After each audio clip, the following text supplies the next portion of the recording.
Welcome, viewers. I'm Dr. Dan Biddle, president of Genesis Apologetics, and we are so excited today to have our first pre-conference session with Dr. Randy Guliuzza, president of ICR, and today we're going to be covering kind of a preview of some talks he's going to be giving at our session tomorrow, and we might even have some time to talk about dinosaurs and soft tissue. So I'm excited about both of those topics. So Dr. Guliuzza, can you please give us a brief introduction of yourself and ICR? Great. Well, thank you. Thank you for the invitation.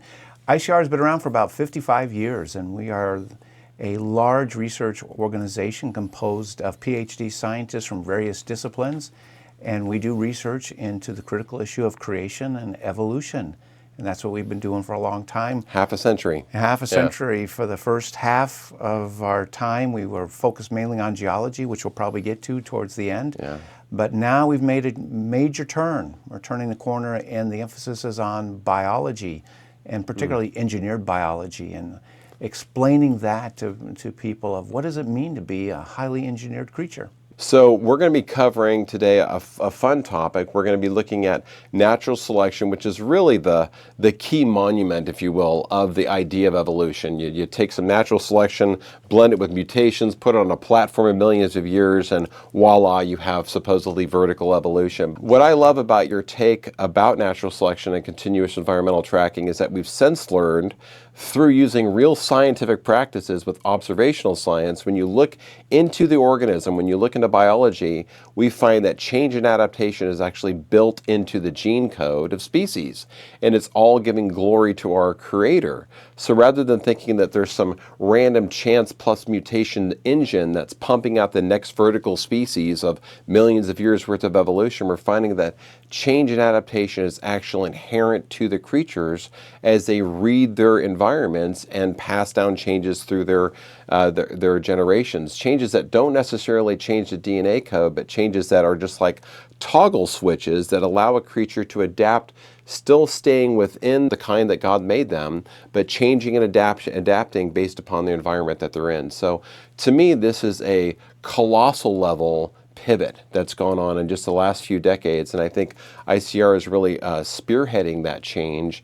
But the thing that I love about ICR the most is that you guys are grabbing real observational science and oftentimes drawing from the secular scientific community to bolster this point that Right. that the changes are made in the organization. It's glory to God, the Creator, who knew that He had to equip animals to do what He commanded to them to do, which was be fruitful, spread, and multiply, and to cover the earth. So in order to do that, if you're going to be going on both poles and east and west, you have to have the ability within your gene pool to change and adapt. Humans needed it and animals needed it, and that's why we see God's glory expressed with all these creatures, as we can see a wolf in this region is different than a wolf in that region. And many people would look at that and go, well, I guess nature's selected out these kind of wolves and selected in those kind of wolves, but really it's the same creature that had the God-ordained ability to change based upon where they live. So I love that, and I love how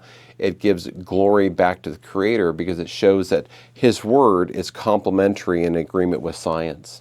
Wow, that was really encouraging. I've been talking about this for quite some time, and I'm wondering, does anybody ever catch, is anybody getting this pivot, this massive change in thinking? And how you teed it up is exactly on target. Darwin changed the way people think, and that's what it is. He came up with a new theory. He didn't come up with new evidence. He's changing the way people see stuff, the way they look at it, the way they think about it. And that's what he changed about you and me before we came to see things. And even for many years, I kind of accepted Darwin's view, but I just thought it was somewhat limited. Well, it was working, it was operative, but maybe it just couldn't do everything he claimed. And that's where most creationists are. Darwin was right, Darwin was true, but it's limited in its effect. Now, through science and through study of Scripture, both, we recognize it is fundamentally flawed, fundamentally wrong in many ways. And it was built to be an anti-designer explanation for the design that we see in creatures. Yes. You know, a lot of the people who are listening right now may not even recognize that Darwin, he's become the basis for a lot of people being intellectually fulfilled atheists, as you've heard Dawkins say. But he never went out and said anything bad about God himself. He's not out there writing things about God, but as it says there up on the screen, he changed the way people think about God by changing the way he thinks about his creation, his creatures, because it was the creatures that everybody was seeing for millennia. In every generation of people who have ever lived on this planet, they can look at birds. And what do they think? These things were engineered, built to fly. Yeah. And they can look at fish, and they think these things were built to live in the water. And they know these are living environments different from them. And even though they didn't have a microscope and they couldn't get inside, it was intuitive as they looked at them. These things are highly engineered. Yes. And nothing makes itself, so they had to have a maker. And so Darwin zeroed in on that. Everything seems to have a purpose. And they knew that your heart had a purpose. They could figure those things out. So he's actually going to change the way people think about God by changing the way he thinks about the creatures. And the first one is this. He says they're a natural product, that there's a process that you just mentioned, the random mutation acted on by natural selection that can bring them about without God. He also said that they were just cobbled together. You know, they're a hodgepodge. They're not really works of art. They're just cobbled together. In fact, they're full of a bunch of broken parts. Isn't that what you learned in school? Yeah. Vestigial organs, Yes. useless things like that. A random soup, yes. A random soup on all of those things. He said they're a constant work in progress, that you are not a completed creature. Nothing is complete. It's never really complete. It's completely being worked on by nature over time in every way. And then he said, of all things, that this didn't come about through a loving, kind, benevolent God. It came about through the ruthless struggle to survive, where you're trying to outdo me and I'm trying to outdo you. We're competing for scarce resources and let the best man win. And when I beat you, then I get to pass on my genes to the next generation because we were clearly better, or as he would say, fitter. Yeah. And it's this one-upmanship of ruthlessness and deadly struggles to survive, which says that your features are not the product of a good, gracious God.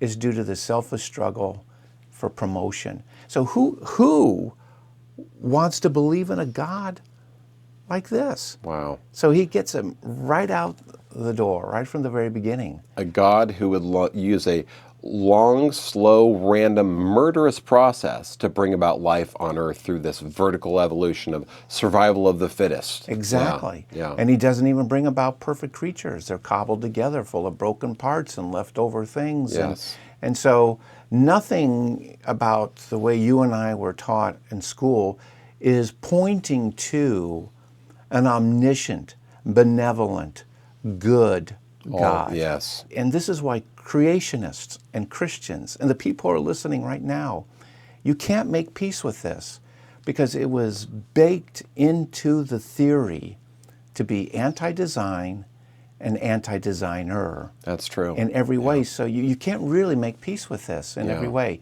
And not only that, once we let this go, our brains will be liberated. It'll be like being cut loose from a ball and chain, that we can now start thinking about things, as you mentioned right at the beginning, that creatures were engineered up front.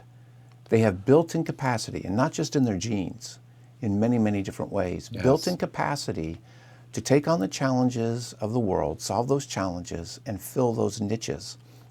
And this was even before Adam sinned, even before there was death. Yeah. In any way, they were able to do this because he wants them to fill the earth.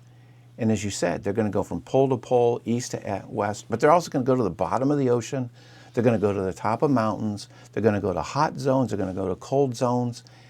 And when you and I see them there, we're going to say, wow, look at those creatures. You know, Randy, Look what they're doing. Yes, there's a huge implication here because if you take your average Christian today who's been conditioned with natural selection and they're driving through a state park, let's say Yellowstone, and they look over and they see a bear eating a baby deer. Right. They're conditioned to say, well, it's just survival of the fittest. It's Mother Nature. Right. And what they really don't know is that is a result of the fall. The only reason that bear is over there eating a baby deer as it's squealing is because that is part of the curse, is part of the fall. Right. And so, but your average Christian is going to drive by that scene and just go, well, I guess that's Mother Nature. Or they see it eating an older deer and say, well, it's just survival of the fish. It's just culling the herd, a natural process. But they don't know that death is part of the curse and it didn't used to be here. But you're absolutely right. From before the fall, God's plan with the animal kinds, with the original Barrowmans, was to create such a packed up, diversified, potentially adapting gene pool that they could go anywhere that God told them to go, spread around the earth. Acts 17 even says that about humans, that we were ordained to go spread around the earth. And you look at the same interfertile species around the earth. You can pick at wolves, bears, whatever the kind is. You look around and they're still interfertile, but they can look vastly different. And it's not because they all got selected in or out in those different regions. It's because their gene pools are conditioned by God, pre-programmed by the Creator, the unspoken one, the Almighty Creator, packed in those genes the ability to change and adapt by reading their environment. And I'm sure you'll get into it, but the thing that really shifted me is the scientific studies, especially on quote, Darwin's finches, that have proved that this can even happen in a generation, where they're changing their beak size and shape and morphology, and their feet can also change within a generation based upon reading their environment and the food sources that are available. That's right. So it's like Darwinism flipped right on its head. The very thing he used, finches, to carry forth his idea of adaptation, natural selection, has now been proven through observational science to completely one-up and reverse the theory, because that change is happening within the organism. It's not happening through natural selection. Exactly. So that, that takes us to that whole idea of why is natural selection such a powerful concept? Why is it so appealing to so many people? He's developing this idea to think about creatures differently. And the first was get purpose out. Random changes, random mutations, random fluctuations in the environment. Everything is random, nothing's pre-programmed and purposeful, which, as you've already mentioned, we know is not true, but this is what people are taught. Yeah. And that's point number one, is get this idea that things are operating purposefully out. Vestigial organs, not purposeful, and things like that. But two, you have to have some kind of organizer of all of this purposelessness, this randomness. You have to have something, you've already used the word cull. You have to have something that can cull through it. You have to have something that can sift it. You have to have something that can weed out. And you have to have something that can organize this. And the only thing that can do that is a mind, an agent, an intelligence. And how do you just say that nature's intelligent without sounding like idolatrous? Or nature's intelligent, nature can do this. Well, you subtly compare nature to a human breeder, and you say breeders can select for certain traits, and they can change these creatures. Like dogs. Like dogs. Maybe nature can act like a human breeder, and that's exactly what Darwin did. Wow. He compared it to a pigeon breeder, and pigeon breeders can select for these traits, and so he said, well, nature can select, and Darwin was the man who invented the term natural selection. Not creationists. Darwin invented the term natural selection, and projecting selective ability onto nature is projecting volition and intelligence. Agency. Yeah. And so he's getting the agency into nature, that it's everywhere, seeing every creature at every time, every change, and he says in his book that it invariably selects the best ones. It's always there, seeing, operating, acting, unsleeping, unresting, ever vigilant. And what most Christians don't recognize is that idolatry is not in a thing, like holding up a statue and saying, okay, this is the idol. Idolatry is in your mind of what you think the thing can do. That's where the idolatry exists. 2 Corinthians 10 says that we should destroy and dismantle and pull down the high things, the ideas, That's what the Greek is talking about. Right. The ideas, the constructions, the intellectual constructions that stand in the way or in the place of the knowledge of God. Exactly. That's exactly what creation apologetics is doing, and that's exactly what you're doing with the promotion of continuous environmental tracking. We're the first ones that are saying, wrong. Nature is not like a human breeder. Yes. Period. There is nothing in nature that is equivalent to a human brain that you should project onto it in any way selective abilities. That is a false analogy. That is a broken analogy. That's a misleading analogy. And then the entire cottage industry, which builds from that. Yeah. Which builds from that. Wow. Selective pressures, selective events, units of selection. You realize there's selective pressure just exists in someone's mind. Yeah. There's no way to quantify that. There are no units of selection. So it's this whole cottage industry that projects onto nature this ability to act, to weed, to cull, to work on, and to shape creatures. And ICR is saying, enough is enough. These metaphors are not just misleading, they're being used as causal explanations in best scientific papers, and it's wrong. You're looking at nature as if it's shaping organisms from the outside, but what science shows us is that they're able to shape them from the inside. Amazing shift, yes. And what nature is actually being done is, as this evolutionist says right here, they, evolutionists, are routinely speaking of it as if it were an agent, as if it could act. And therefore, he concludes that natural selection becomes rather like an occult power of the pre-scientific age. Wow. That's heavy. That is. That is heavy, and for many people, it's an epiphany. It's going to take the Lord to take the scales off of our eyes and help us to understand that, because we are so conditioned in high school, particularly, on this idea of natural selection. And for many common teenagers today, it just seems to make sense because they've not been presented with the other side. Well, why does it make sense? I'll explain to those teens why it makes sense, because you clearly see there's a challenge in the one that can run faster or something. It gets to eat or things, and it gets to survive and gets to reproduce. It looks so normal. The fittest get to survive, and the ones that survive are the fittest. Of course, that's a tautology, and in their view, then nature selected for that one. But this is why it's so confusing, because if you and the people who are watching this were actually built with innate capacity to solve problems, then when you face a challenge, or the people who are watching this face a challenge, and your innate capacity solves that problem, then that successful solution will then to go on and propagate and take over. It would be the same as in an industry. If there was a problem that a factory was facing, and there were like 3 or 4 potential solutions to solve that problem, the one that was the most successful would be the one that would be used entirely throughout that entire industry. So it would take over. But nobody in that industry would say the problem selected that solution. Nobody would say that. It was a successful solution. So why it looks so intuitive to young people and to all of us is that the Lord built in the ability to solve these problems. And so rather than saying, I was selected for, it would be, I successfully solved that problem. Good. I had a successful solution. And so we put the emphasis on the creature and not on the environment. Very good. Now, that's the change. I like it. People are listening. No more selected for, successful solution. Yes. Organisms have successful solutions. They are not favored by. Yes.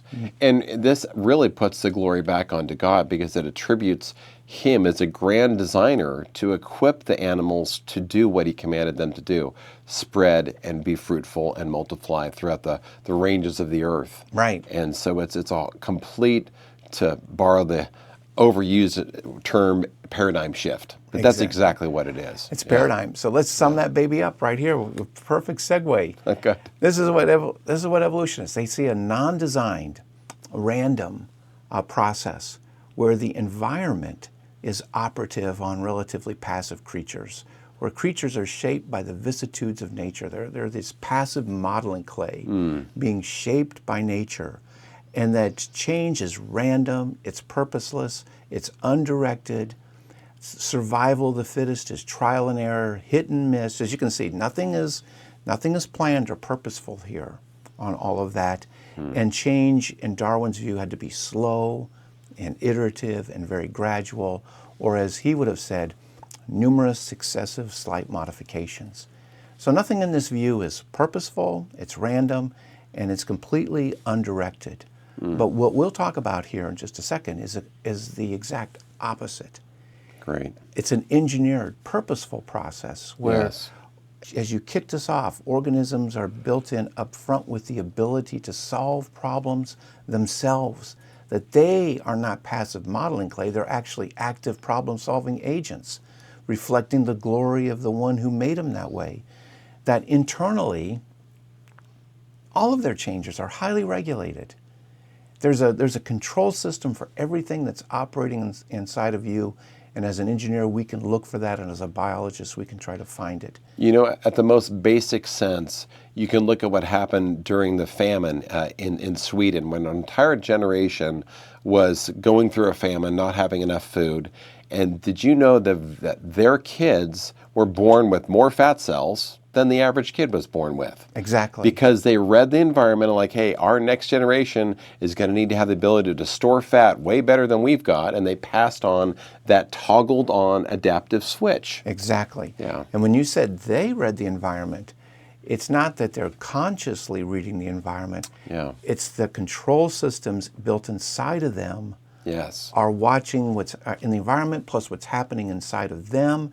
There's logic built into them already that says, when you're in a famine, flip the toggle switch for you and the next generation to start doing these kinds of things. So this is really what we're moving towards. Autopilot cruise control. Autopilot cruise control, Yeah. adaptive processes. This is, as you said, paradigm shifting. It really is. 180 degrees different.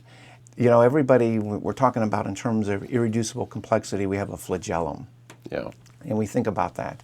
Here's a good thinking in terms of this paradigm shift for all of your viewers. And that is to think about creatures as a space shuttle. Because a space shuttle is built to go through all different kinds of environments. Yes. And the engineers knew in advance what the challenges were going to be through this environment, then the next one, then the next one, then the next one. And they pre-engineered that space shuttle with capabilities in the space shuttle to solve all of those problems. Well, you, the viewers, were pre-engineered by the Lord Jesus with ability to solve all of these challenges. And so all of us, space shuttles and creatures, were pre-engineered this way. So start thinking in terms of space shuttles. Here's another great example.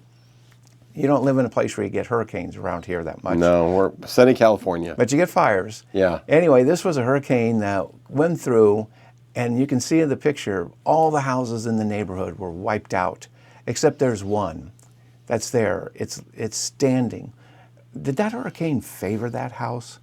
Or did that hurricane select against all the other houses? Or did it select for that house? No. The reason that house is there is the owner, he knew hurricanes were coming, and he pre-built the house in advance with traits to survive hurricanes. It was built up front with the ability to survive hurricanes. And so he basically says this: we intended to build it to survive. If you want it to last, build it above and beyond, the homeowner said. Yeah. There's no magical selection events. Yeah. There's no magical favoring. There's no magical selecting It was for intentional. or against. Yeah. It was intentionally there. Because the designer knew that hurricanes were going to come. Yeah. And that's how you need to see creatures. Just weed out these mystical phrases that you were selected for or worked Yes. on. That magical agency. So true. That's great. It's a great example. Rule number 2, see creatures differently and see them as these problem-solving agents. And I think at the beginning you said they can actually do it in one generation. Many can, yes. How about even faster than that? Okay. This is a study on these fruit flies that they tracked over 1 million fruit flies. 10 cages with 100,000 flies in each cage, but they can't breed with each other. They can't mix. They're just separate populations. And they tracked them just over 4 months. just over 4 months. And as the seasons changed, they're sequencing the DNA of these flies. And even though the populations are completely separate, the DNA is changing in tandem from one population to the next population in 4 months. And do you have an idea about what percentage of the genes were changing? Gosh, you would expect just a very thin percentage. 60%. Oh my gosh, wow. 60% of these genes That's are changing. incredible, yeah. This is what science is showing us, is that creatures can track the environment as it's changing around them and rapidly change themselves in many, many different ways. You jumped on Darwin's finches, bird beaks, and that's kind of like, maybe that's a little abstract. That's in the Galapagos Islands. Here's a cool one. This one is not too far from you. This is a study that was done at UCLA, and there were researchers studying these birds here. They're not the finches, but they're studying these birds that they've been studying for years. And then along came COVID-19, and it provided a natural experiment. Because before COVID-19, students all over UCLA would throw their French fries on the ground, they'd drop food on the ground, and these birds that were living on campus had a small beak. But their cousins, which lived in the wild, had a long beak. So the beak had changed. Want to know why? Because there's like a pressure sensor in that beak. And when it's eating food on the ground, like a French fry, it changes the beak. Wow. But then COVID came, students off campus. No longer are they throwing French fries on the ground. And look at that graph. That's a graph of the change in bird beaks. During the year of COVID, those beaks went back to long, just like their cousins that were living in the wild. And then when COVID ended and the kids could come back, the beaks went back to short. Incredible. There's even a larger study that tracked 1,000 finches in urban and suburban environments and showed that it was the methylated tags and epigenetic mechanisms that was triggering changes to the expression of their genes for short beaks versus long skinny ones or short stubby beaks based upon the food sources that they had. So, exactly. And it happened within a generation, and they were shocked to see that happen. But if you read through the study, the little amazing phrase that they put in there, it says it doesn't change the genetic DNA code. It's still coded as a finch. They're all interfertile. They're adaptive changes within the species. And it's never going to lead to some vertical progression to another animal kind. That's right. It's never going to change a different kind. Yeah. But what we need to ask, and maybe some of the viewers, the younger viewers who want to be scientists, maybe they need to ask is, you're mentioning that it's changing a little switch. It's changing a little tag on the gene, which means express the gene or not express the gene. But what's controlling the tag? Why is the tag put there? In other words, what is the link between eating the French fry on the ground or not eating the French fry on the ground, and what that beak is detecting as it pecks and eats? What is the linkage between that sending information to control the tag, which controls the expression of the beak? What is in there controlling it? One of your viewers could pick that up as a research project, and that would be something cool to figure. I believe they're going to. Let's hope that happens. And you want to know what you can wedge right into that research study?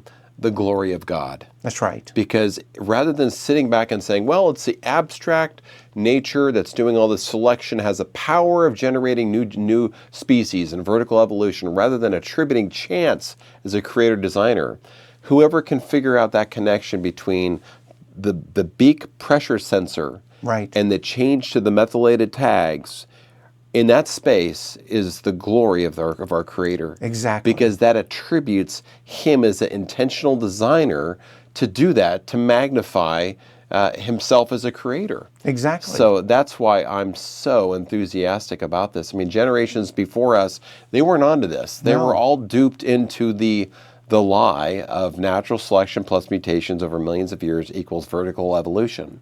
And this is dismantling it. But it's one thing to dismantle a theory. It's another thing to put in its place the true explanation, which glorifies the Creator. And He is in the details. Yeah. That's where his glory is at. Yeah. He's in the details. The evolutionists, they have these very simplistic stories.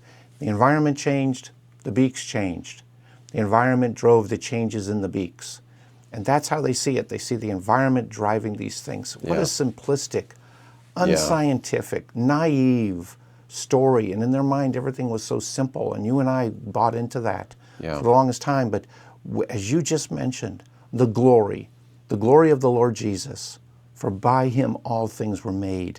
He's in all of those many, many details. He's in those control systems. He's in the regulatory steps that we can find out, and now science is pointing regulation, control system, purposeful.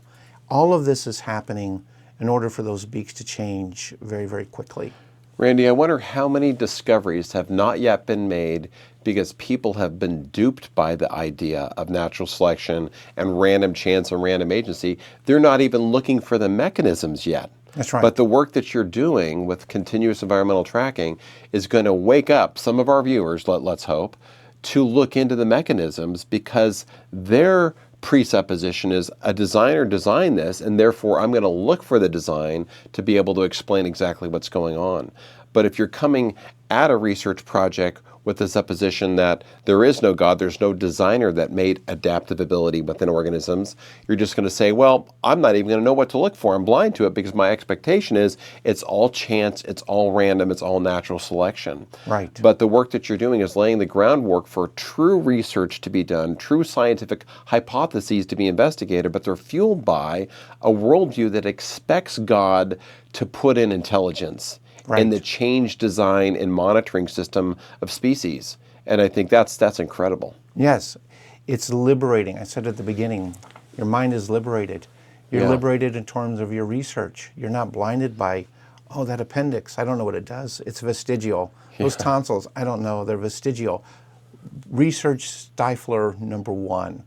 This whole view that death is the normal way, and you alluded to this earlier, that death is this curse, that death is not normal. Research stifler number two, random changes, random purposeless things. All of this area has been stifled. And you know, another area which we should not cede to the evolutionist is conservation. We shouldn't cede conservation one little bit, because you and I recognize that not only are these individual creatures highly engineered, but they're highly engineered to work with one another in all of these ecologies. And it's really this engineered view of the entire spectrum, from the molecules to the cells, to the organs, to the organ systems, to the creature, and all the creatures as they relate to each other. It is this view that it's all been highly engineered, put together, that will give you the proper perspective on conservation and stewardship of the environment. Very good. Very, very good. That's terrific. Do you have any more amazing studies? We covered the fruit flies, but I'm sure we've got more. I think I just have like one more. This is cool. And by the way, if you noticed on the dates on these studies, they're contemporary. They're all contemporary. I think that one was like from February 4th, and this one's from December 16th. Yeah. And this was one on, I believe this is my last one though. I'm sorry, but this is the last one. But it's on these polar bears. And what's interesting, I'll just show the next picture. Polar bears are being researched on Greenland. And they can research polar bears on the northeast side of Greenland where it's colder. And then there's polar bears that are living on the southeast side where it's warmer. Yeah. And it's warmer because of climate change. And what they found is that the bears, even though they were related, the ones that are living on the southeast already are expressing changed traits and changed characteristics which enable them to live in that warmer region quite normally and satisfactorily. What's doing it? Well, it's not even a methylated tag. Remember, I said it's not just the genes. There's many mechanisms. This is a piece of DNA which is mobile. It can be cut out and moved and respliced on a chromosome. It's a transposable element. And all the bears down in the south have these transposable elements that are changing the expression of genes, which lead to changed traits, which make it suitable for them to live in this environment, which is just different from their cousins, Yeah. which are living to the north. So they're adapting. They, Yeah. I'm going to say it one more time, they are adjusting themselves. They're not being driven by, they're not being favored, they're not being acted on. They're doing They are adjusting themselves to live in this part of Greenland or in this part of Greenland. You know, the clincher for me, Randy, when I started to learn about this was mice, spiders, quote, Darwin's finches, and lizards. Yeah. So the most amazing one, I think, is mice. When you look at the studies that have been done, that you guys have taken contemporary secular research have been done on mice, we've learned now that a field mouse can actually extend its tail and include additional vertebrae based upon whether it lives in the desert or if it's moved over to the trees in the forest. Because why? If it's going to live in the trees in the forest, it's going to need a longer tail because it's going to be utilizing it for climbing and balance and things like that. But the same mouse run around the desert needs a shorter tail. Right. And it has nothing to do with selection. You can take the same mice, drop them in a forest, they're going to get new vertebrae, a longer tail, and that's within just generations. Right. And that happens so quickly. And then there's spiders that change based upon the island that they're on, but it's the same creature. Then you've talked about, we talked about Darwin's finches. Right. And lizards can extend their leg length based upon where they live and within a generation. So the list goes on. It's just not what we've covered today, polar bears, fruit flies, everything. It's everywhere, but your team has just started looking into these. But what I love about ICR is you haven't just found 3 or 4, you're stacking them up. Right. To the point where the weight of that stack is going to get so heavy, someone's going to start getting behind it and doing yet more research, and then it's going to start a snowball. It will. And then people's scales are going to fall off their eyes and go, oh my gosh, glory to God, our Creator, who's created a program autopilot for making these changes inherent to the creature, rather than attributing this level of creation and vertical evolution to some random chance thing that happens. Exactly. So, and that is what the creation was meant to do. yeah. That was its purpose. Its purpose is to reveal its creator. In the beginning with God, and he was God, and all things were made by him. Without him was not anything made that was made. And he became flesh and dwelt among us, and we beheld his glory. So when we look at those creatures, and as you're saying, the stack is just getting more and more. Yeah. It's just getting taller and taller all the time.